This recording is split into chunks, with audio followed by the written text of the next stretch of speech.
Okay, so here is a little tiny house research tip.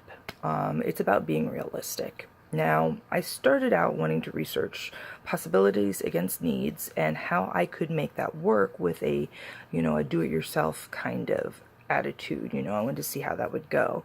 And it's great to dream, but before you can really start getting crazy with the dreaming about what your life is going to be like, you kind of need to stop and think about what it already is. In other words, you need to take inventory.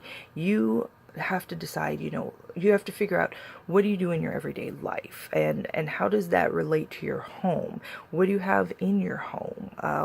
What do you use the various spaces for? What activities and events are a part of your life? You need to know this stuff before you can start planning for a tiny house, because for the most part, that stuff's coming with you. You may not think it, you go, oh, I'm going to have this whole new life. It's this brand new me. And yeah, but kind of no. You're going to have other aspects that you add into it, and you should definitely put those in there. But you need to be realistic. For instance, if you think you want to be like a gourmet chef or something like that, you need to be aware that, moving into a tiny house and a tiny kitchen from the kitchen that you've had before, you're not going to have quite the options that you had. Like, I actually want to get into more cooking, and I know that I'm going to be fairly limited in terms of what I'm going to be able to do with that. So these are all things you've got to look at the realistic aspects. That doesn't mean don't dream.